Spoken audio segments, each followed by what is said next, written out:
Only one team can get him, by the way. Hey, I don't know, though. Cloning has taken the next step. This is fair. We might have 3 Ben Johnsons calling plays. You could have multiple Ben Johnson size in the NFL. We could have a Ben Johnson Super Bowl at some point.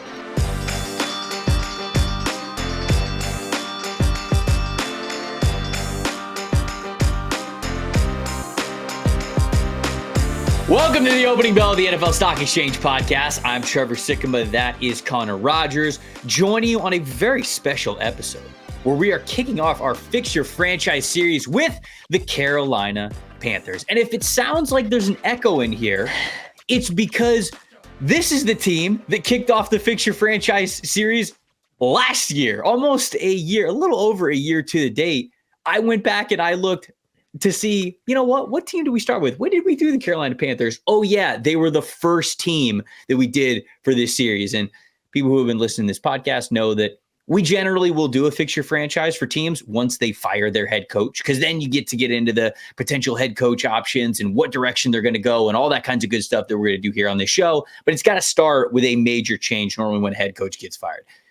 Matt Rhule got fired early last year. Frank Reich gets fired pretty early this year. Connor, how you doing? And how does it feel to once again be in the seat to try to fix the Carolina Panthers? It's good, man. This is a fun series. I like that everybody's been asking for it. Raiders fans, stay patient. I know Raiders fans feel like they got cut in line, but they've had some juice with Antonio Pierce, so you kind of want to let some things settle out a little bit. With the Panthers, I mean, full transparency, they've had zero juice all season, and it's negative juice. This is negative juice, and this is a disappointing one because this is a team that I think we applauded them being aggressive to go up and get their quarterback, and I liked the Frank Reich hiring, and it felt like they were doing some good things, and it's really bottomed out this year. A lot has gone wrong for them, injuries included.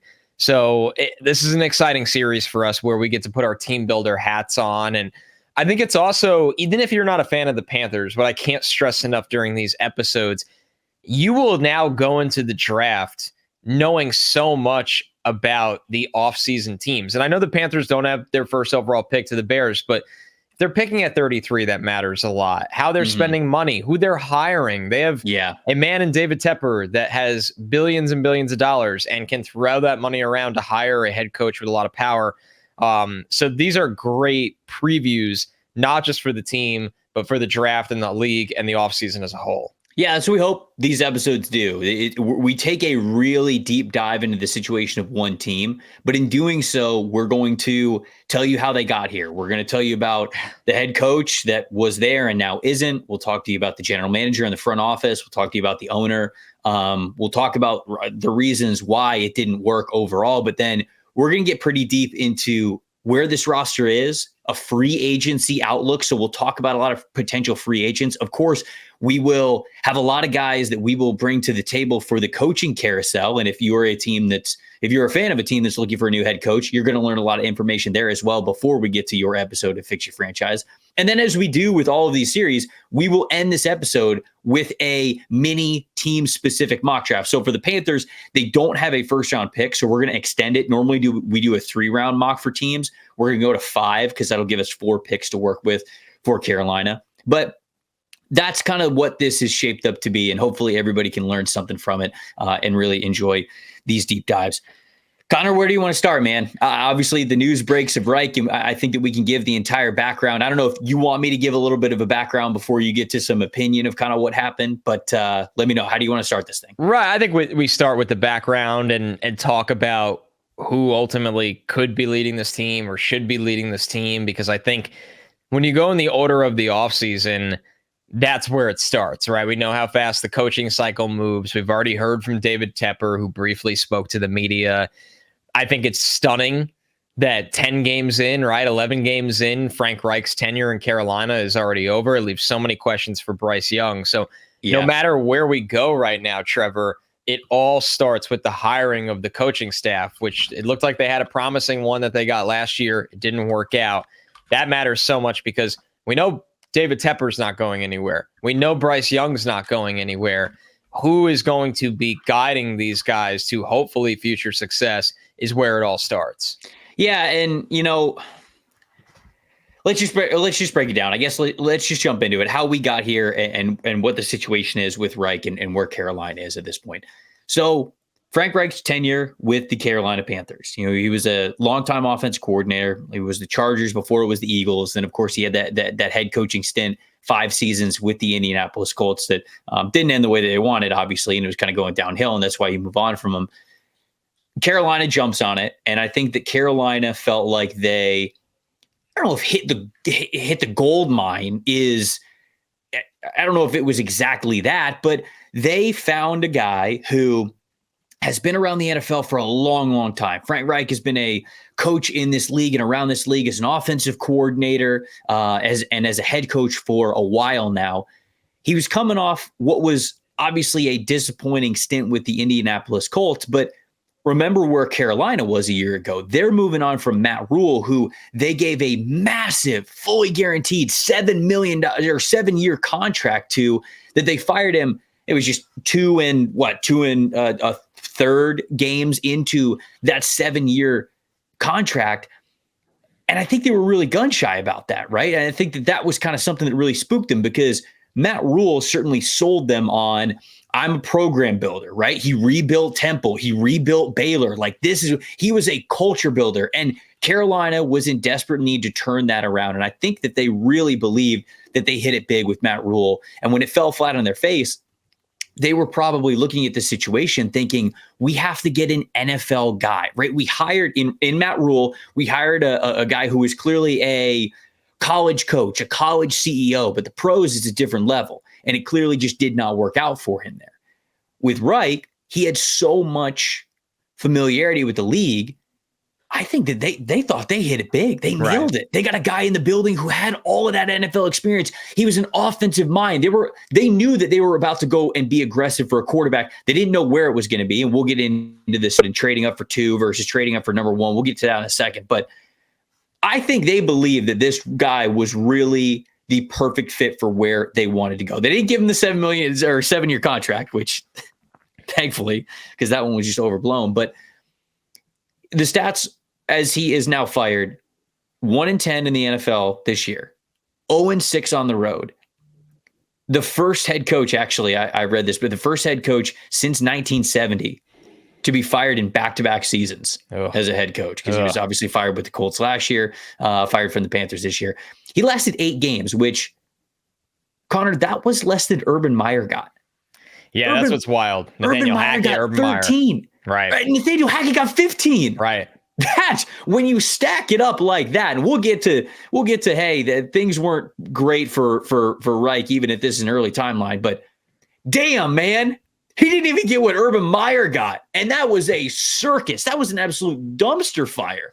That is the stat that stands out to me of kind of how we got here. Now that it's done, now that he's gone, that's what's crazy. Is just there's part of me, because I guess I should have opened up asking you really just what you thought of this, but it feels like the universal opinion, the consensus opinion, is that this staff did a terrible job, right? And then here's the thing. I like Reich. Maybe Reich is just a guy that at this stage is really meant to be at most an offensive coordinator, but ideally a quarterback coach. Honestly, Reich almost feels like at this stage of his career, the perfect assistant head coach that works hand in hand with the quarterbacks. That's probably what, like, if you were drawing the perfect role for him, where he's not calling plays anymore, but he has a super high title because he earns that respect. And it's going to take a lot to bring him somewhere, but you also get the incredible luxury of him working hand in hand with quarterbacks. Now, there's so many places to go here, Trevor. One, and I guest hosted Brother from Another on Peacock this week, and we had Sheena Quick on, who does a great job covering the Panthers. And the first thing I asked her was like, is anybody asking about Scott Fitterer in all of this? Yeah. Right. And she right away, she's like, we all wanted to. Like, we couldn't even get there. That's how quick Tepper was. So I think before we move on with the whole who's next to coach, we almost have to stop ourselves and be like, is there now an alignment issue in Carolina? And when I say alignment issue, what I mean by that is it's off balance of GM and coaching staffs, right? Yeah, like, I didn't come in with this GM or I didn't come in with this coach, and Scott Fitterer, like, think whatever you want of him, right? That's another podcast for another day. Although we'll touch a little bit on the moves he's made, obviously, on this one when we talk internal roster decisions. But I think there's almost an argument to be had that it doesn't make any sense to keep this front office right now because you have a chance to align everybody new. Like, Tepper and Bryce aren't going anywhere, but you can wipe the slate clean here, Trevor, and start new in both those spots. Yeah, and it always, I agree with you completely. It gets really tricky when the head coach is already established and you're hiring a general manager, right? Because even though you all work together, even though it's supposed to be cohesive, they are still supposed to be your boss, right? The general manager has the ability, has the title to fire a head coach. And sometimes it's the other way around, right? Like, Bill Belichick's, is somebody who has enough power, who, he hasn't had a GM. So he would have that power. John Gruden had that, right, when he was with the Raiders, and you could feel that. But normally the way that these things work is the general manager is the boss of the head coach. And to me, Tepper has an opportunity to, like you said, hit the reset button, wipe the slate clean, if you will. And if this front office was really nailing it, I think that you could maybe make an argument to say, no, because if Fitterer stays, then that's the right order anyways, right? Owner, the general manager is already established, and then the general manager helps the process of getting that person in. So I could understand that. But if you are in any way, shape, or form going into next season with Scott Fitterer, quote unquote, on the hot seat, move on from him now. Start over. Don't do that. Don't do this. Yes. Don't do that. There is no reason to do that. And this is a quote that I continued to think about as I thought about the fixing your franchise.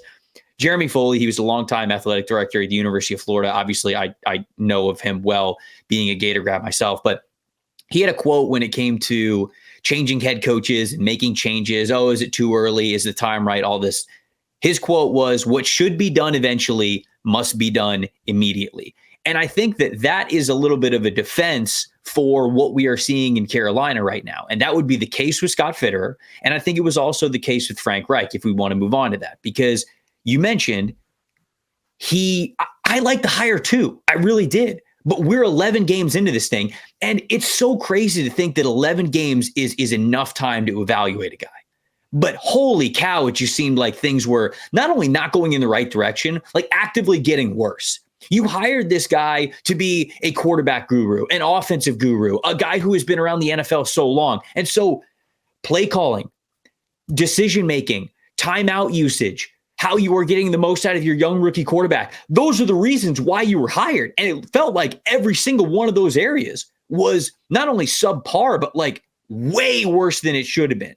He was almost making it more difficult than it needed to be. And with that, I bring up the Jeremy Foley quote of, if this guy is not going in the right direction, don't let him be Bryce's coach any longer. Don't let him be the coach of this team any longer. Move on from him. And so that's where I initially started on the side of, what are you like? What is Tepper doing? Like, this is so emotional. This is a reckless decision.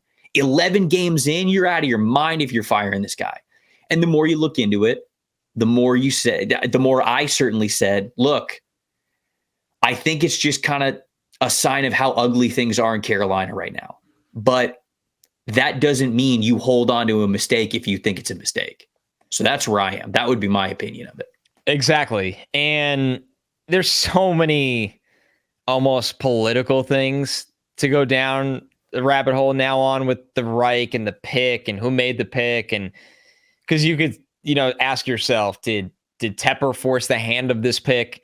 And then the staff tried to make it work and it didn't work with Bryce.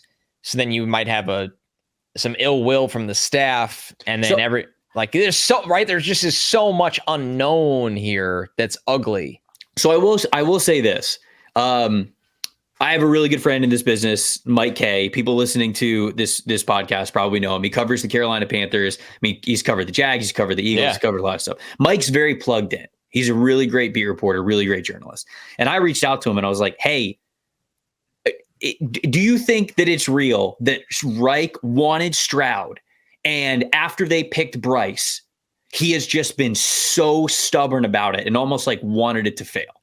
Because that's what it seems like some people are saying out there, right? Like you just said, it's a dangerous conclusion to draw, but it does cross your mind. And he said from the people that he has talked to within the organization, like he's got all sorts of different sources all up and down the ladder.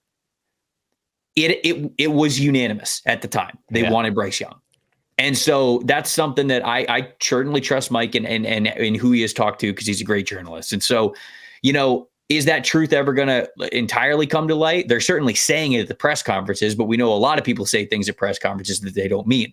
But I will kind of give it to the benefit of the doubt, certainly the person that I was asking, knowing that there's a lot of integrity in his job that kind of gets to that point. Mike is one of the best in the business. And he was kind of like, hey, I have asked that question myself. And every time I ask that question of somebody who might have a little bit of a different insight on it, it feels like it really was unanimous. Now, maybe it was a situation where you like all three guys, you like Stroud and Young, maybe they all love both of these guys, but eventually it came down to that. So when you go to Tepper's quote after Reich was fired, and he reiterated once again, they had a deal in place to get to number 2. They had a deal in place for Stroud. And so then they were comfortable with both. Yes. And then all of a sudden it became available for them to get up to number 1 to go get Bryce. And I think that's where the disconnect of the game of telephone gets a little bit warped. Because fair. When I talked with Mike even said, before the combine, everything that we kind of heard the whispers out of Carolina was Stroud.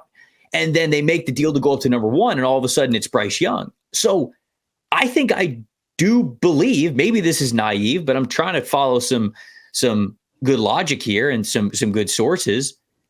I think it was. I think they were very comfortable. Reich was very comfortable. That staff was very comfortable taking Stroud at 2, believing that Bryce was not an option.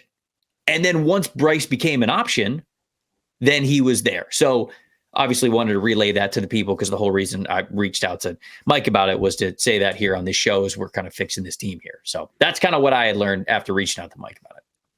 So with that being said, it's probably a good time to clarify too. I know you and I both had him as QB1. Like, I still believe in Bryce Young and think that because of this exercise, I really started watching, not looking for the answer, what's going wrong with the Panthers? Because it feels like it's a little bit of everything. We know that much. But I even asked myself, Trevor, what's going on with players like Ike Ekwonu, who took a step backward, and the receivers, and they have a lot of work to do to even give Bryce a chance right now. And I think the question now will lie with the coaching staff as we do revisit that and then carry on through all the offseason objectives. I mean, is there an identity they look for? We know owners always tend to get away from what just failed them, right? I always think of it like you go from a player's coach to a kind of a field general, right? Like drill sergeant is what I'm looking for. And let's look at Tepper right now. Tepper gave the bag to a program builder in Matt Rule, right? Mm-hmm. And Matt Rule does a lot of really good things. It didn't work out at the NFL level, but you talk to everybody that's worked with him at the college level. It just didn't work, the transition, and it's a shame. And I think Rule, also defense coordinator Phil Snow, like they wanted to build a physical football team. So now you have Fitterer trying to tailor the roster one way. Rule gets fired, you hire Reich, and it feels like the roster was trying to be tailored a different way. And Reich was supposed to be the quarterback whisperer for someone that they sunk a ton of assets into to get the number 1 overall pick in Bryce Young. Mm-hmm.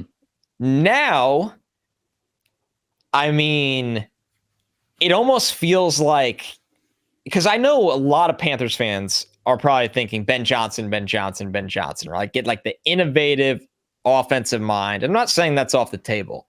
And we know they've gone down that road from conversation standpoint last year. Right. But you almost wonder, is this just a franchise that things are in such a bad state of affairs right now that they need the safest thing? And I guess you could have said Reich was a safe thing and look how that went. But like you and I always always talk about Dan Quinn in these scenarios. Like Quinn is a guy that does a lot of things really well and guys buy into, and he knows how to identify defensive talent. And we've seen him hire really successful offensive staffs before. He had a great one in Atlanta that got them all the way to the Super Bowl. Like, what are you thinking in terms of, is there a clear picture of where they go, or since they've failed in multiple avenues, we don't even know? Yeah. So I do kind of lean younger because, here's some stats that I looked up from the Panthers this year under Reich that I think really ate Tepper alive. And we'll get to the most important ones at the end.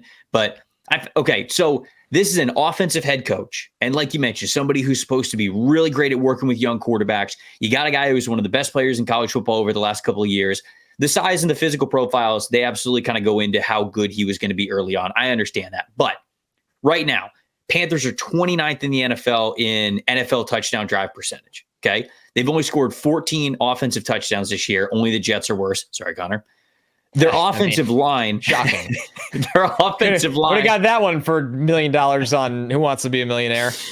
Their offensive line took a major step back, which Marcus Whitman, who is that franchise guy on YouTube, he had responded to one of my tweets on X, and I agree with him. He's like, there's got to be something with Frank Reich. Somebody's got to look into this because the offensive lines kind of started to regress in Indianapolis with generally the same players. And now he left and they're pretty dang good again. And then you have Carolina's situation where they shouldn't be this bad. 187 pressures allowed this season. That's the fourth most. And then this is a killer too. 46 plays, gaining 15 yards or more, worse in the NFL. So this is not an explosive offense at all whatsoever. We'll get into the personnel in a second. But these two stats, Connor, are, I think, the ones that put Tepper over the edge at this point in time. This team is 30th in the NFL in play action, total play action snaps. They are 28th in the NFL in total pre-snap motion plays. That's not where the game is going. Right. Yeah. And I think that Tepper has had to watch a lot of really great, innovative, young or old offensive coordinators get little things like that involved in the offense that can really help things out. And I don't believe that they would have just fired Frank Reich without bringing this to his attention.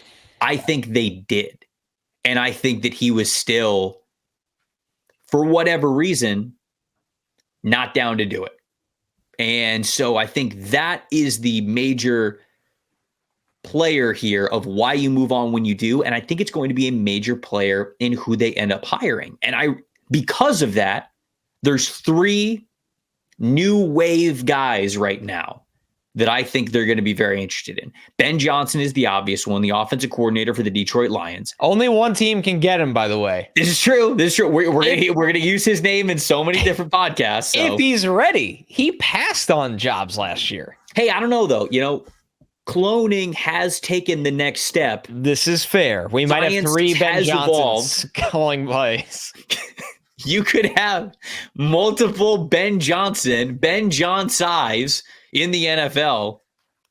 We could have Ben Johnson Super Bowl at some point. Don't put it past. It really makes you think. So okay, Ben Johnson is one of them. Obviously, the offensive coordinator for the Lions. He is right now the Lions offense 14th in play action rate, 14th in motion rate, 5th in EPA per play, total EPA per play. You mentioned interview for Carolina last year. The timing's a little interesting with him because he interviewed with Carolina and then took his name out of the hat and he went back to Detroit. Did he kind of sniff what was going on in Carolina? Right. Did he get a bad vibe? Or? Yeah, so that one might be out the window. Who knows? The other one, Bobby Slovic, the offensive coordinator for the Houston Texans. Yeah, okay? He's going to be a what do we say? Just a shooting star. We're like, whoa. Right. Yeah. He has a Houston offense, 18th in play action rate, 10th in motion rate, 7th in EPA per play. So all of those probably in the areas that they want to hit. And then the other one is Kellen Moore. Kellen Moore, successful play caller, successful offensive coordinator with Dallas Cowboys. Didn't really get the interest that he probably wanted as a head coach. Makes a lateral move over to the Los Angeles Chargers. Staley's in trouble, but I think that Staley is in trouble because of his game management, his timeout usage, his field goal decisions, and then, of course, the defense. The defense is not what it needs to be. On the offensive side of things, Chargers offense, 5th in play action, 6th in motion rate, and 10th in the NFL in EPA per play. So to me, I think it's going to be an offensive mind because it's all about Bryce Young. Yeah. The whole thing's about Bryce Young. And those are the 3 head coaches for those reasons that I look to think, okay, they're probably going to target those guys as potential head coaches for those reasons. You know what's so interesting about Ben Johnson just kind of clapping his hands and be like, no, thanks, is that because I didn't know this until it's like, okay, time to really learn all about Ben Johnson because he's probably, at least in the public side, the number 1 head coaching candidate in this cycle, at least in the public side. He's the first name that people talk about for sure. I mean, he was a walk-on quarterback for UNC, graduated from UNC. He's from South Carolina. Like, I'm not saying the dude, like, you just assume the dude's dying to go home. Why did he say no last year? I had no idea he's at least from the general area, like the Carolinas. Isn't that really interesting? Man, I'd like to have an off the record conversation with him. Be like, yo, why did you not take the Carolina job? I mean, you and I are going to corner him at the Senior Bowl or the Combine. we got to talk to you, and we come in peace. We're gonna come out of the shadows. We're gonna have our top hats on. I hold them, and you're like, listen. Yeah. You pin him up against the wall. I'm gonna walk out of the shadows, flick the cigarette. You know, flick the cigarette. Exhale the smoke. No, of course we're not doing that. But that's. I mean, I need to know. Situation. It's actually bothering me. We gotta know. You know, the comments. This is the YouTube comments will be filled with, this is what I think, or I heard, or conspiracy theory. I want to hear them. I want to hear them. And here's the thing that I want to make clear on this fixture franchise more than any other one. And the Raiders will be a very interesting contrast. This is an owner that just cash comes out of his ears. Like, I know, and Tepper's learned the hard way. The NFL is not a league that you can come in and be like, I'm rich, I'm going to, buy a stable organization and wins. It's a lot more difficult than that in a salary cap league. But if it's a tie, and I think the area where this team is probably a pretty nice area to move to, you would think this guy, I mean, it pretty well, Trevor. Like, can't confirm. It's beautiful. You would think that Tepper has the extra push of, hey, I'll pay you this and more, or 33% more than what they're offering you. Like that there is something to that. So I went back and listened to most of our podcasts last year about the fixture franchise for the Panthers. And you brought up a really good point about kind of this same thing about where Tepper comes from, the type of person he is, this hedge fund billionaire, bailed out the banks during the crash. I mean, that's how he got to be a billionaire. And so he's just this big risk taker, and these things pay off for him. And he's got the bronze balls in the office, or like whatever it is, right? And to just talk about kind of like who he is as an owner. And when you and I were going back and forth, just me, I was still just questioning about how crazy it was that you give Matt Rule a 7-year, whatever it was, $60 million contract. And I brought up a great point. Rule was scheduled to interview with the Giants after that. He had been with the Giants. He talked to, he was kind of that hometown dude for the Giants. He was their go-to. And Rule probably looked at him last year, had him in the building and said, what is your price to not get on the plane to New York? And he probably did that as like a, big time owner, big shot owner. Money doesn't matter. We're going to win no matter what. And we mentioned in the pod, you love that as an owner because you love when an owner is not in the way of your success because of their wallet.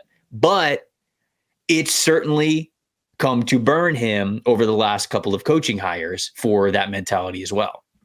100%. You can get used. There's a lot of different you can overplay your hand. Like no matter how much money you have in this world, and I obviously do a Mets podcast as well, and I've done this podcast since before Steve Cohen bought the team. So I'm very familiar of a billionaire hedge fund guy coming in and flexing the financial muscle, but also because of that, learning the failures that you can come across in sports by doing that. And it's a really big learning process for Tepper. And I think he he has good intentions for the Panthers, of course, but he's also a guy that feels a little overwhelmed at the moment right now. And yeah. I was just going to say, you can't buy a winner in the NFL.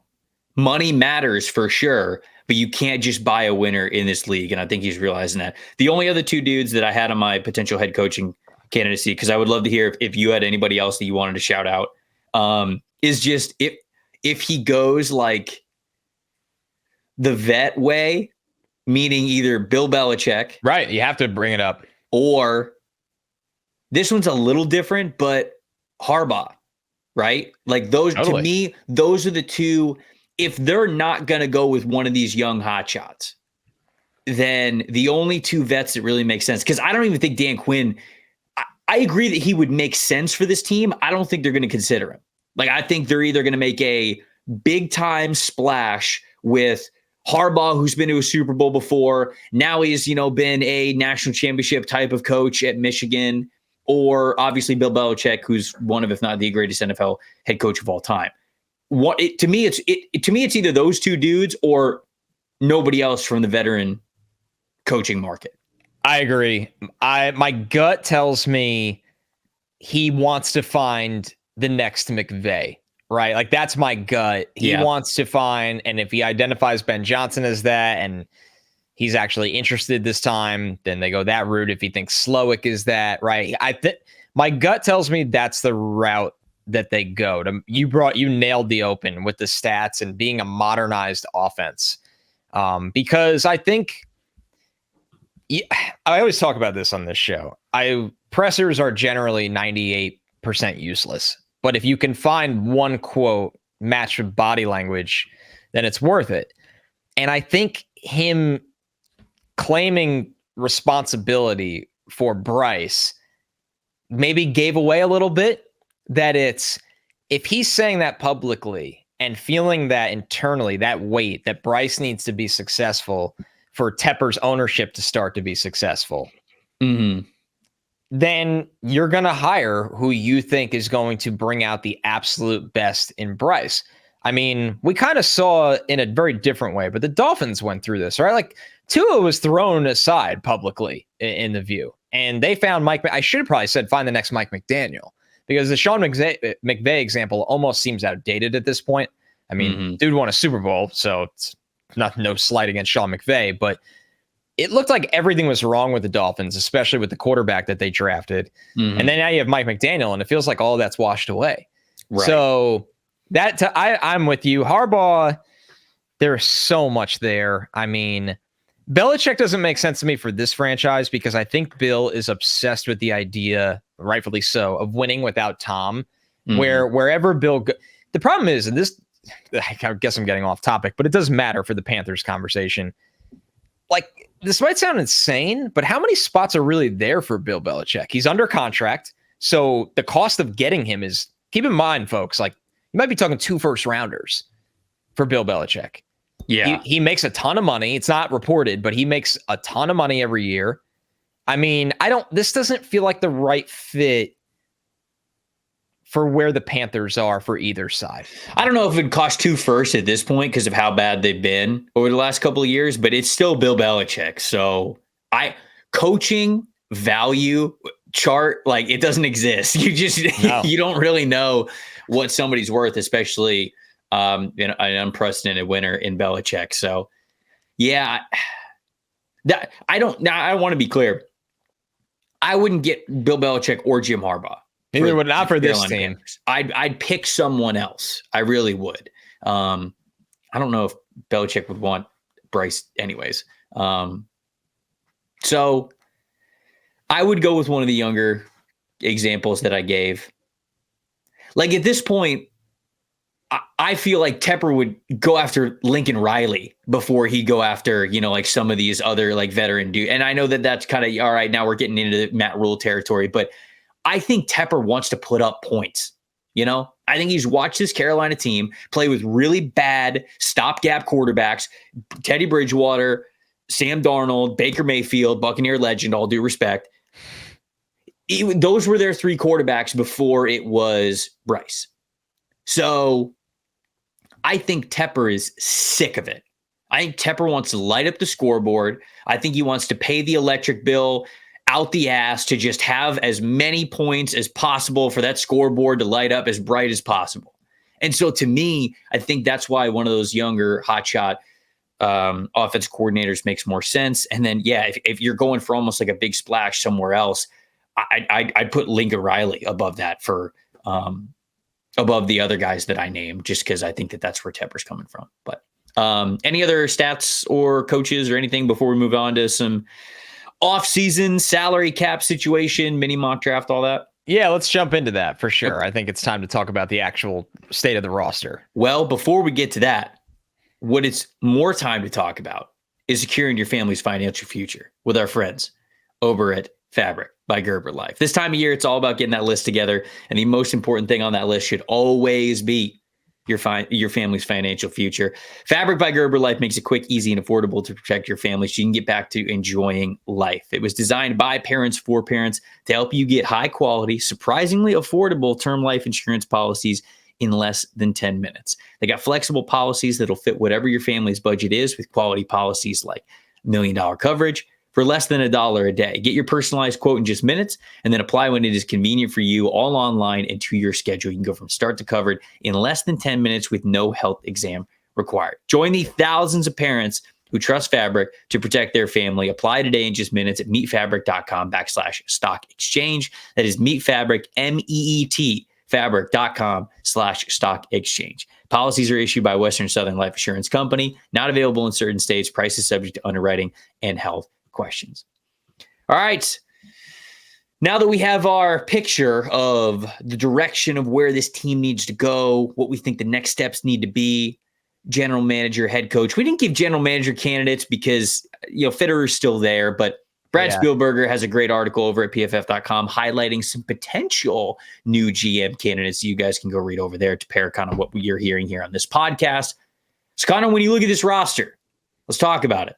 Where do you see the strengths, the weaknesses, the salary cap situation? Are they flexible? Who's in, who's out? What do you think about this roster right now here for Carolina? So I tried to mark spots that I consider at least locked. And that's always a dangerous game when you're hiring a new coaching staff, potentially a new front office, because sometimes a lot of things could be up in the air. But to me, Trevor, and this is a quick exercise, it feels like we know Bryce Young is going to be the starting quarterback next year. I feel like both the tackles are locked in Taylor Moton and Ike Ekwonu. And I know Ike has had a rough sophomore year in pass pro. He's still grading out really highly as a run blocker. I know it has not been pretty in pass pro. It's one of those things where like the stink of the room has just rubbed off on everyone, because I watched a lot of Ike last year and he had a tough debut against Myles Garrett. And then he just whom among us? Right. Imagine being welcomed to the NFL by Myles Garrett. I was like, wow, that's tough. He's doing the between the legs thing right in front of you at your first game, and it's the what is it, the Ron Burgundy or the Will Ferrell, like, I'm so scared right now. You shut up. Yes, he just dribbles the ball off your face basically at that point. And I think that then he gradually just got better throughout the season. You look at his rookie sample size, you're like, damn, that was a pretty good year for Ike Ekwonu. And this year, step back. And I think a lot of it's the offensive identity. Part of it's him. You have to wonder, like, if they draft a tackle or sign a tackle, do they move him inside where maybe some of his problems would be limited and his strengths would be amplified? But Ekwonu and Moton are going to be on this line, and the center, Bradley Bozeman, who signed a 3-year extension before this year. Mm-hmm. So 2 tackles in the center and Bryce Young. I think on offense, everything else is pretty open after that. I understand Adam Thielen's had a good season. Mingo has not had a good rookie year. They have a lot of work to do in terms of getting pass catching help. The running back room leaves a lot to be desired between Miles Sanders and Chuba Hubbard. And then on defense, I mean, honestly, we're going to talk about the 3 guys that they're going to need to pay in a second, in Burns, Brown, and Luvu. But after that, it's like JC Horn, right? Because you could even question, is Jeremy Chin going to be a trade candidate, a guy that it feels like a little bit without a place with this staff this year, or does the new staff come in and his versatility? I don't think they can trade him, right? Because he's are you saying like a sign and trade? Because I think isn't he a? He'll be a free agent as well. Yeah, I think so. That was fast. I believe so. It wouldn't surprise me if it's already been the 4 years. I don't know why I thought he had one more left. Yeah, he is a free agent. Yep. I thought he was a free agent because that was it's Chin, it's Luvu, and it's Brian Burns are the big three. Yeah, and you'd like to get a deal done with Brown, I think, in advance. Don't make the same mistake with him that you've made with Burns. But do you agree with those? Like, was there somebody else in this roster that you're like, no, like he's actually like a cornerstone, or God, it's a weird word to even use with them with how bad things have been. No, and Horn's been hurt, which sucks because when he plays, he's good, but he's just bad luck in his young career. Yeah, I mean, I think that offensively, you can basically look at everyone other than the tackles and Bryce Young. Not that everybody's going to go, not that you're wiping the slate clean of all of these guys, but everybody else has basically just been playing at a completely replaceable level. Like Bozeman's been bad as well. The tackles haven't been good. Running backs have been fine, but you can't do anything behind this offensive line. Defense, yeah, I mean, there are pieces that I like on this defense, but essentially it's just the young studs. And again, I think everybody else is pretty much movable. You've still got players who are Matt Rule drafted players who are kind of like tweeners now. Like, where exactly are you going to play them moving forward? I think whoever's going to take over at head coach, that's going to matter a lot for them. But Burns, Luvu, What's Thompson's contract? Because he's on IR and he's getting up there in age. But he's another one where can't be that crazy, right? I don't know. I'll check it. So if you could throw Shaq Thompson in there if you wanted to, but then it's basically just Derek Brown and you're probably going to keep Shaq for the last year of his deal. It makes sense too, and then he has 3 void years, so he'll play out that deal in my opinion. Yeah, but and then Yetur Gross-Matos has been disappointing. I think you let him walk, and you won't really miss it. C.J. Henderson, trading a second rounder for him, not good.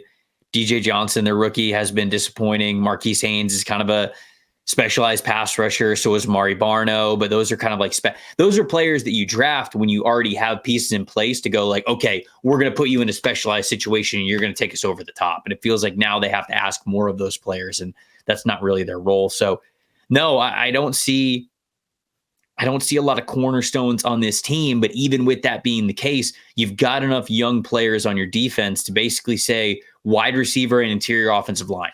Like, you're just going heavy at those 2 areas. I think those have to be the number 1 areas that you were attacking in both free agency and in the draft. Exactly. And when you look at, maybe some hope for Chandler Zavala, but his problem in college was injuries and he's on IR. So not ideal. It's just not, it's tough. Now, the good thing is, even without a first round pick, can you address interior offensive line and wide receiver? Absolutely.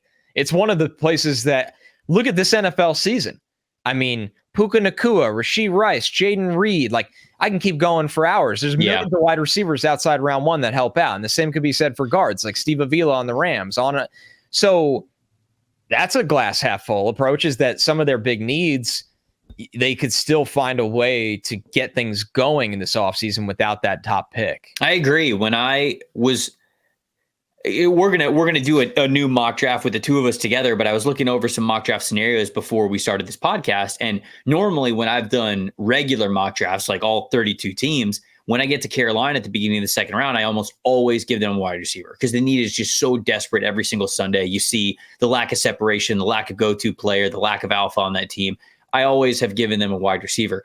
But as I kind of did these exercises, and we'll see how it plays out as we go through the mock draft simulator, I actually like the idea of them hitting offensive line in the early parts of the second round and then getting receiver maybe once or twice a little bit later as you get into a 5-round mock draft. But yeah, I mean, when you're looking at this team and their salary cap situation, they're projected to have, well, actually, I don't know if it's full projections, but right now they're slated to have $39.3 million in cap space for 2024 if they weren't to make any other moves. That would be the 13th most in the NFL. So good amount of flexibility, but a big chunk of that gets signed up for in a second. We'll get to that. Average age of the player. Connor, I was very surprised to see this. The average age of the players under contract for Carolina, 27.3, which is actually the 4th oldest in the NFL. I would not have thought that would have been the case. Their secondary has some weird older players. Yeah, probably skewing that a little bit. The core of the roster is obviously a lot younger guys, but yeah, I was surprised to see that one. Want me to throw something crazy at you? Always, yes. All right, so this can apply to really any team, but this is the easy example. Or I guess I'll start it very open. Would you trade one of Burns or Brown for a T. Higgins kind of player? Not T necessarily, but some kind of wide receiver for Bryce. And you're gonna take a huge chunk out of the defense, but you're like, man, we got to get it right with our kid under center and our new offensive coach. I think I would. Probably.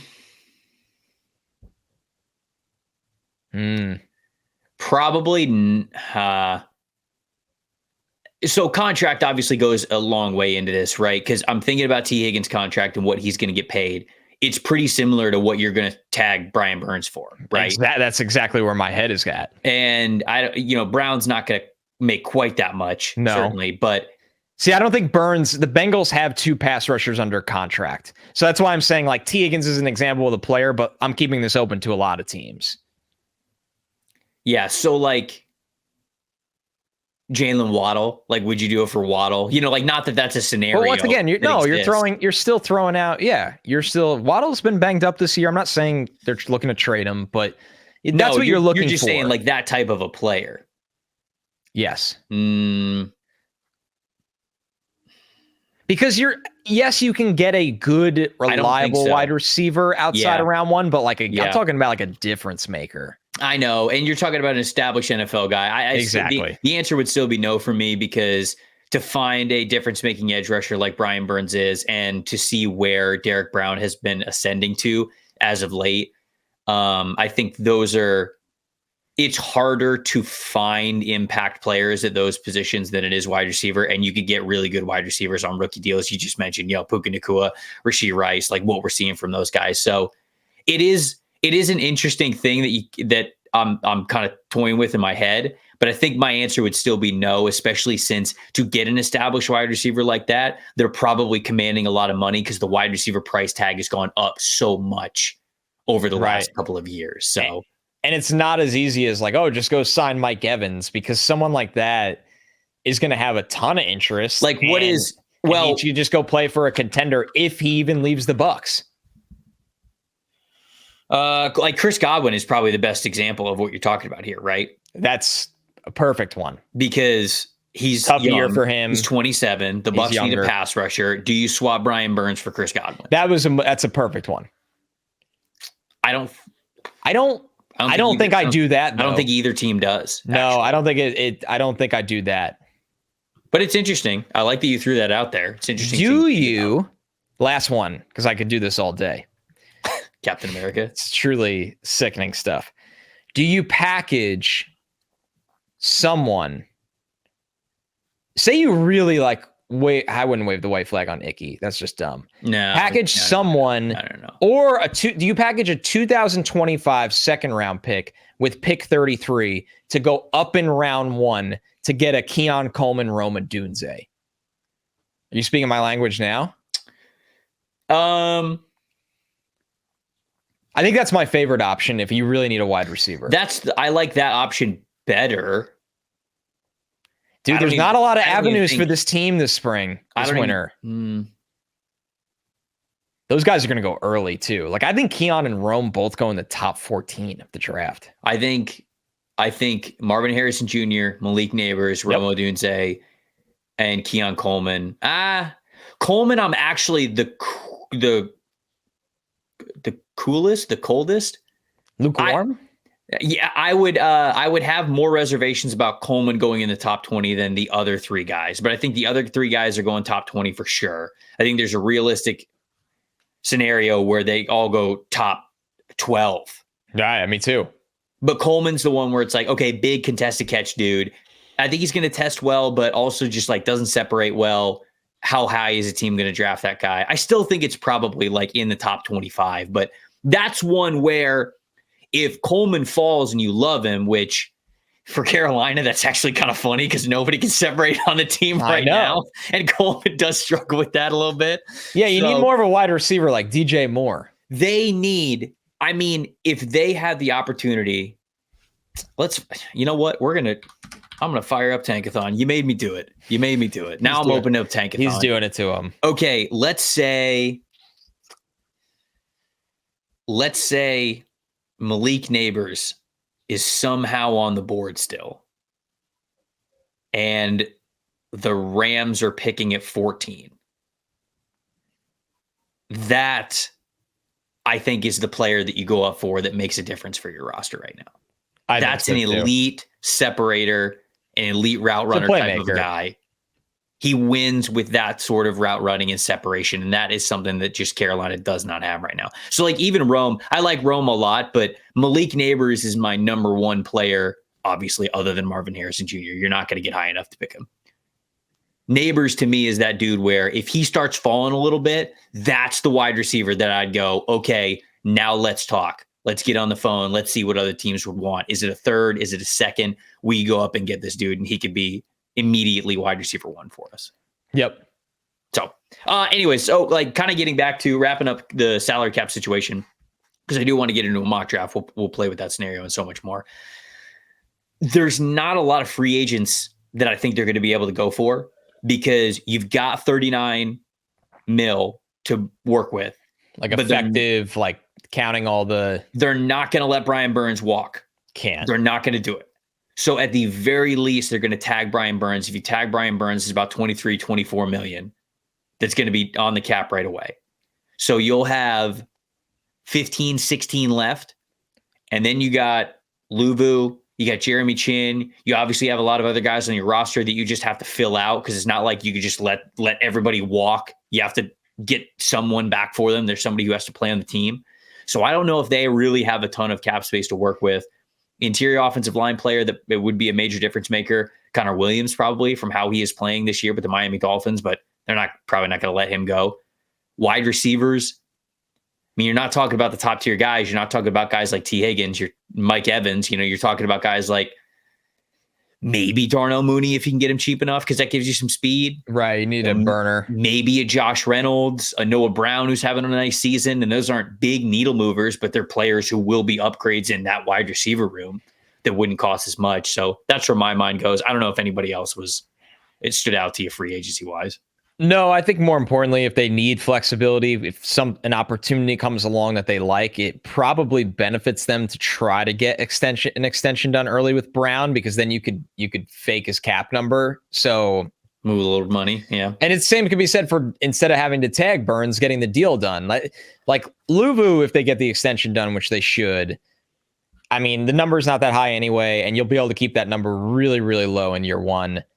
And that's the whole point of why Burns needs an extension over a tag, because you don't want that fixated tag number on your cap for a team that already has cap space. But for all the work they have to do, you'd really like them to have a lot more. So yeah, I agree. All right, we're going to jump into the mock, and it'll be a 5-round mock instead of just a 3-round mock because Carolina doesn't have that first round pick. But before we get to that, podcast is brought to you by our friends over at Prize Picks. We have an official PFF Prize Picks lineup. So again, this is multiple entries. You guys are used to stacking entries and bets and parlays and all that. This is multiple entries here. This is for Thursday Night Football specifically. Going Jackson Smith and Jigba, less than 40.5 receiving yards. Tony Pollard, more than 61.5 rushing yards. And then CD Lamb, more than 6.5 receptions. So it's all of those things. If all of those 3 things clear, PFF's win you some cold hard cash. That's how it works. That's how Prize Picks works. You pick up to 2 to 6 entries and you wrangle them all together and you can win up to 25 times your money. It's a lot of fun. With basketball here as well, anybody who's a multi-sports fan, you can now pick combo projections across both football and basketball in the special leagues tab. A league created specifically for combo projections that includes 2 or more players from different sports. For example, LeBron James and Travis Kelce could have 10.5 combined 3-pointers made or receptions. And that could be something that you hit, which is a lot of fun. Prize Picks also offers a reboot policy, so your entries stay in play even if one of your players gets injured. For football or basketball, if the player exits the first half and does not come back for the second half with an injury, that player is automatically rebooted in the bet. PrizePicks is the only daily fantasy sports platform with an injury insurance policy. Go to prizepicks.com/NFLSE. That's how you help out this podcast. We'd appreciate it. Use a promo code NFLSE for a first deposit match up to $100. Again, prizepicks.com, NFLSE, promo code NFLSE, first deposit match. It's free money, people. Up to $100. Check them out. PrizePicks doing a lot of really cool stuff. All right, let's fire it up. Let's bring up the mock draft simulator. Let's change the screen here. Now we got it. So we are using the PFF mock draft simulator. You guys can do the same. We're going to select the Carolina Panthers. We're going to go to 5 rounds. We're going to hit enter draft. And we're doing this, obviously, so Connor and I have the same thing on the screen so you guys can see it as we go through it as well. We'll be able to talk things out. Carolina should be picking number 1, but they're not. Stinks. Stuff. It would make this a lot more fun if they were. It would make it a lot more fun. But that's how life goes sometimes. That is how life goes. Okay, so they do pick first pick of the second round. I'll scroll up a little bit just so you. Oh, Drake May going number 1. Let's go. Just there it is. Guys, just so you guys can see a little bit of how this mock draft went. Connor, I will obviously let you take a look at some of these players who are left on the board. Keon Coleman, range number 12. Oh, let's see. Where's Neighbors go? Oh, no, Neighbors went probably early. Yeah, Neighbors went 10. Where's Odunze? The Jets took Bo Nix. I'm sure Aaron Rodgers is thrilled at that. Oh, damn. Odunze. Giants take Joe Alt. Yeah, you kick Evan Neal inside. Evan Neal inside, yeah. Bucks took Brock Bowers. Unfair to K. Dotton. K. Dotton disrespect. Look, I won't have it. Not on this show. Restart the mock. Come on. K. Dotton's family is taking Brock Bowers at that point if he's on the table. Oh, God. All right. So we've got the Panthers sitting here. I like the interior offensive line scenario. I really do. I always kind of hope Graham Barton makes it there. I know. But he shouldn't. Maybe he does in real life, but he's not there yet. You got Amarius Mims on the board, which I think is shoot. I mean, that's it. You kick Icky in and you take Amarius Mims. You want it to really? Mm-hmm. You take Icky or you? I don't even blink. I think it upgrades 2 positions. Because the other one that I thought about here is now your boy. I didn't know he was still there. Right. So this is where you really need your staff to evaluate what they want to do offensively and if they think Icky is your left tackle. Although because that I see a higher floor with taking Troy Fontenot. I do as well. I think I might go steady Eddie and just take Fontenot and be like, okay, we got a guy that's played tackle, but we know he's going to be a really good guard. I think Mims is probably going to be gone. I think so. It's almost like we're kind of even. There's just no way Mims falls to 33 unless he had a bad medical or something weird. But I think there is an interesting conversation, right? Because I don't think Paul got taken. No. So like Patrick Paul didn't get taken, and Jordan Morgan gone. Jordan Morgan, I think no, both of them are still here because they're right around 49 and 50 on the big board. So that is an interesting conversation that you bring up of evaluating Icky. Is there a tackle that you really like when you're sitting here at the top of the second round? You're upgrading the offensive line. You're kicking him inside. I think that is a scenario, but for now we'll leave. I think we should leave Icky at left tackle. We should take Troy because there's not a receiver that's, I love Xavier Legette. But right? I don't need to take him in this spot. I love Xavier Legette. I love Jalen Polk. Me too. They're good football players, but I'd rather hit O-line. Me too. Me too. I'm taking Troy there, and I feel really good about it. Yeah, and Troy Fountain now, a little bit shorter for Bryce, Hey, there we go. I'm just saying. All right, we'll take Troy. Man, what a way to talk ourselves into the pick. We'll take Troy at 33. Mary Smith went right after that. What do you think? So, okay. This second round. So now we're probably looking at wide receiver. McCarthy's in the green room, just sick of being on camera at this point. It's the PFF ranking, and it's correct. So, we can't do it, right? Because he's just not going to be there. He's not going to be there. So this is Brian Thomas. I'm moving him up in my next mock draft because I'd love that pick. Big board rankings. Yeah, that's a fantastic pick, obviously, but I think we should ignore Brian Thomas Jr. because I don't think he's going to be there at the beginning of the third round. I agree. I don't know if he's a first rounder. I'm not excited. There yet. It's the pendulum always just swings a little too far, but he is. I think he's at least a second rounder. Mm-hmm. Riley Leonard just entered the transfer portal while we were recording the show. Yeah, I did see that. I think that's the right decision. It's the right decision. Yes. So we're going to be updating the rankings in the big boards pretty regularly, I think, over the next couple of weeks, because you're going to get a lot of players who are announcing that they're transferring or announcing that they're sitting out of the bowl game and they're officially in the draft pool. So be on the lookout for that, obviously. We got a lot more line. Oh, did we double dip? I like Christian Haynes. I do too. Do we dare? Well, I think we might just say, let's just protect Bryce. Because there's no wide receiver value here. No, it's not. Yeah, we don't. Because who's the next receiver? Right. That's what my question goes to. Oh, I would take Zach Frazier, actually. That's who I would take. I think there's a chance. I think Zach Frazier could be available at the beginning of the third round. I absolutely believe that. Well, now he's got the injury, right? Didn't he get? Is he banged hurt? up? Did I miss that? I could be wrong. No, I think he got hurt. Bozeman's going to be their center, but do you think that Frazier could play guard? Well, I think Frazier could play guard, and then I think it's also kind of what the Jets did with Tippmann this year, where they draft him. He's just so good, you play him at guard, but long term he's going to be your center, and he's already started to get center reps now with McGovern hurt. I also like Tate Ratledge as well. If we wanted to double dip on offensive line, there's some good guys here to do that. Wide receiver, you start getting into Tez Walker from North Carolina, who I think could be big for it. God, Troy Franklin went one pick earlier. That's really annoying. Damn it, I didn't even see that. That's really annoying. Oh, Ladd went 4 picks earlier. Franklin would have been dynamite because then you got a stretched guy. Could have been goated. This mock draft. For me, it's Frazier.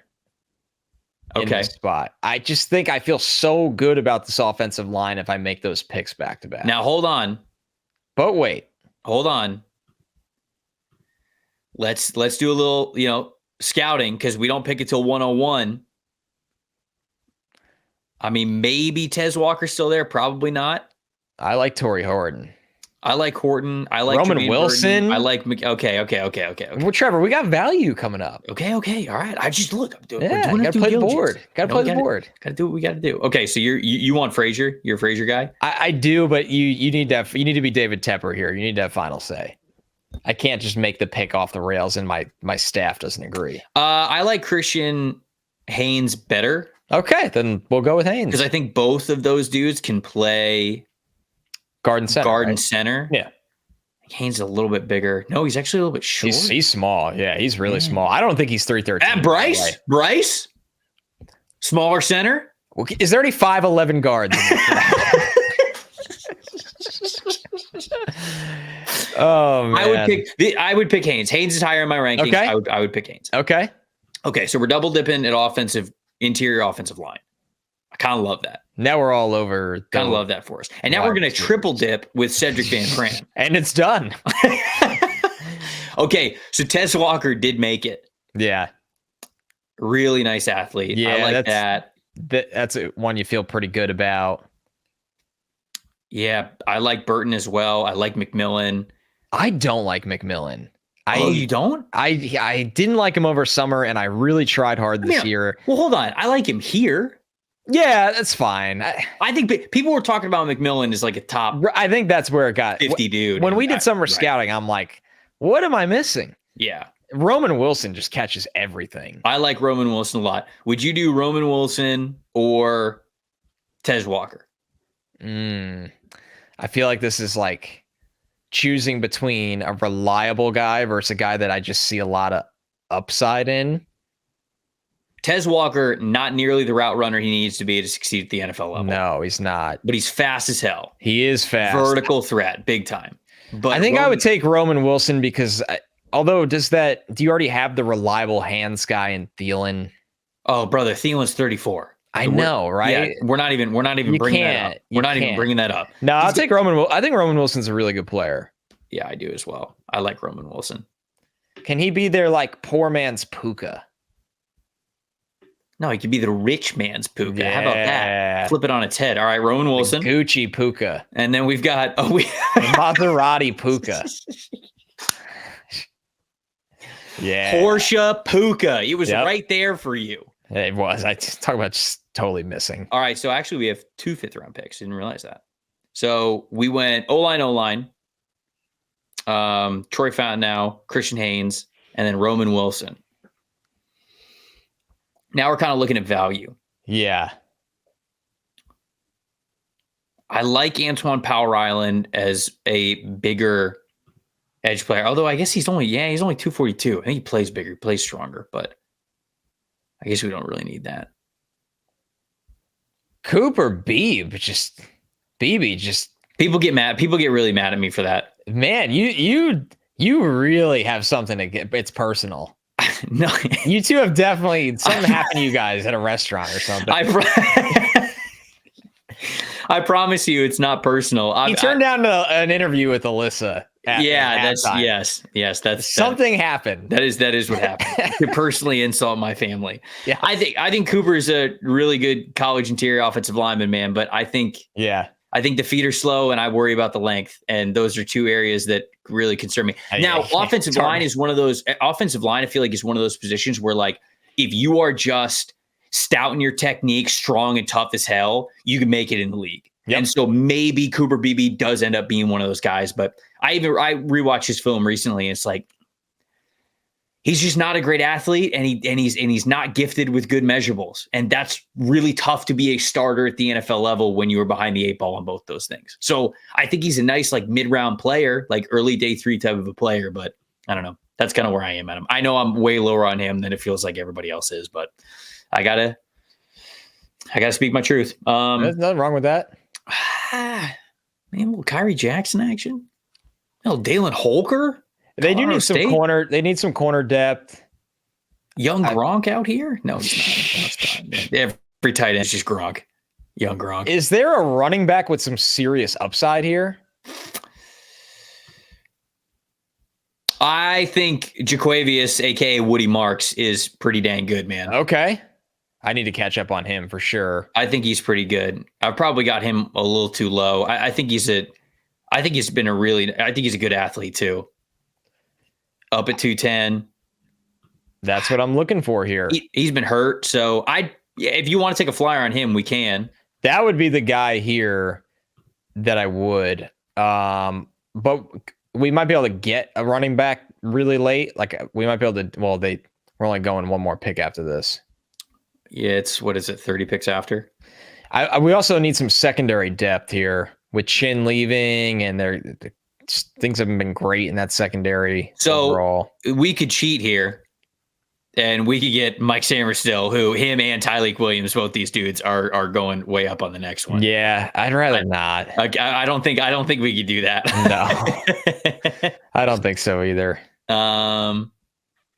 Makuba would be an option. Makuba, maybe corner/safety from Clemson. James Williams, if you wanted to get that unique athlete, big giant athlete over there. He is gigantic. I actually like Brian Mays. He's a name that I have not heard a lot of love from. No, I haven't watched him yet. He's good, man. He plays a lot of press man coverage. He's a really aggressive corner. I think he's got good ball skills. He's a little light, as you can see, but he's 6'1". He's got good length. Manuel Forbes won the first round last year. I'll never say a corner's too light ever again. Let's do a little Brian. Yeah, I like the thought process with that one, and somebody I will watch immediately. Then this last pick, I can go Frank Gore Jr. if you wanted to get a running back in there. Yeah, I definitely want to look for a running back. I might want somebody with a little bit more measurables. Let's see what we're working with. Man, Rocket Sanders, huh? I haven't done a recheck since we did some scouting on him. I didn't love him over the summer. I wasn't a big Rocket Sanders dude going into the season. He's been hurt and has been playing hurt. And so, unfortunately, that doesn't really change my thought process of him. But you want to talk about measurables. This dude's 6'2", 242 Yeah, pounds. I mean, 100%. He's the guy that you would probably take a chance on. He's a really great straight line athlete. I did not love the vision and the lateral ability. No, I'm looking at my summer notes. I just wrote he just dances way too much considering his size and raw power. Like he needs to keep his feet going. I'd be down for McClellan. Yeah, I was going to say I would go McClellan or even Mayan Williams. Those are the two names. I think Montrell's coming back. From people that I've talked to at Florida, I think Montrell's coming back. So let's go McClellan. Okay, cool. All right, there we go. I think that's it. That's all the picks we got. Hey, we made the most of the Play-Doh we had. Damn, PFF hated it. PFF, a bunch of haters. C- draft. It's funny because it's technically you. It's just going by where you got it, guy. It's me. What's the? It's automated robot you shitting on real life you. Who is it? Is it Nick Cage? Is it? What clip is it? Is it like Nick Cage of him like sitting in the bathroom and then all of a sudden just like picking up the pistol and just like pointing it at the mirror? Yes, it is Nick Cage, isn't it? I think so. I feel like I've definitely run into this. He's just like, that's me right now with this mock draft. It's me at the bathroom and then just all of a sudden picking out the pistol and then just like pointing it straight at the mirror. This is me. So there we go. Troy Fountain now, Christian Hayes, 2 interior offensive linemen. I think could be starters on this team, either guard or center.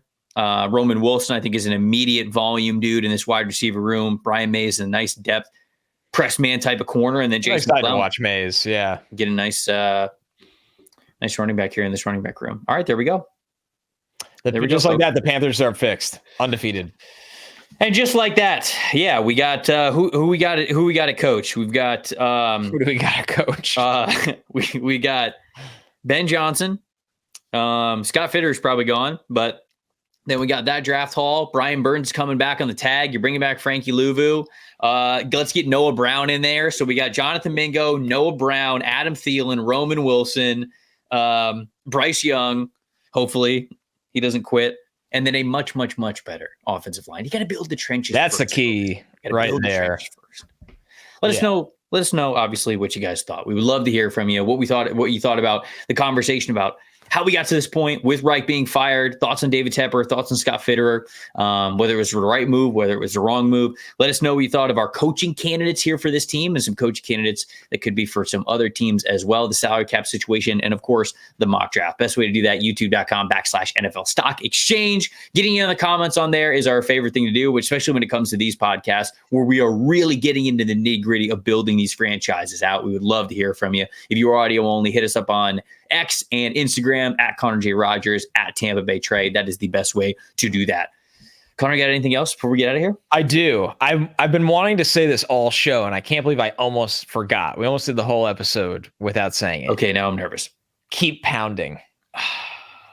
It's one of my favorite team hashtags. Keep pounding. You know, they might need to change it. Nope. Over the last since Teppers took over the team, we might need to change it. True. We might need a new phrase. So if you out there have a new phrase for the Carolina Panthers to go by that is not hashtag keep pounding, let us know. We want to hear that. Let's think of something. Cats meow. Okay, all right. No, you need time. I'm cutting you off. You need to workshop this before you say these ideas out loud in the podcast. Man, I love the Panthers. I really do. There's just so much to work with there. Cue the Robbie Anderson Sir Purr clip. That's what you call him? Sir Purr? Wow. Sir Purr. But the best part of that clip is he goes, that's what you call him? Sir Purr? And then I think somebody goes like, yeah, or nods, and he just goes, wow. And like that's it. It. Like he just, what else is there? Like he cannot believe. There's nothing else to say. Shout out to Sir Purr. I'm Trevor Sikkema. That is Connor Rogers. Thank you guys so much for watching and listening to the NFL Stock Exchange podcast. We will see you on Monday.